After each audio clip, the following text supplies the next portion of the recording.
In today's video, I'm going to teach you how to upgrade to a Miro paid plan.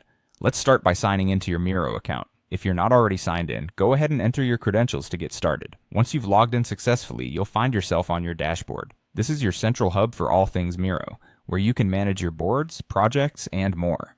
From here, you're going to want to look for an option to upgrade. There are two primary ways you can begin this process. The first is to look out for an upgrade button directly on your dashboard. This option is often prominently displayed to make the transition to a paid plan as smooth as possible. Alternatively, you can navigate through your profile picture. Clicking on it will present you with a drop-down menu. Here, select the option labeled Admin Console. This is your gateway to deeper account configurations where you'll find the Billing tab, which is crucial for upgrading your plan. Once in the Billing section, all the details related to your current plan will be visible. As you follow these steps, you'll be presented with the different paid plans Miro offers. Take a moment to review these options. Miro provides several plans to choose from, such as the Starter, Business, and Enterprise plans. Each plan is tailored to different needs and scales, so it's important to choose the one that fits your requirements the best. The Starter plan is wonderful for smaller teams just getting underway. Business is ideal for mid-sized teams with advanced needs, and Enterprise is built for large organizations requiring tailored solutions. After selecting the plan that aligns with your team's needs, you'll need to decide on the frequency of billing.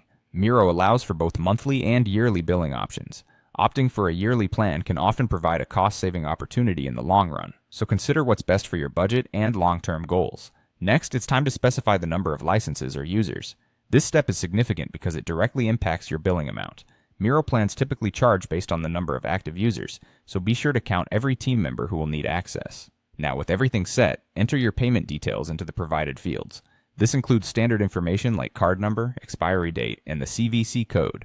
Double-check to ensure everything is entered correctly to avoid any inconveniences. Once everything is in place and you've reviewed all details are accurate, click on Upgrade Plan to confirm. This action will process your payment and officially transition your account to a paid plan.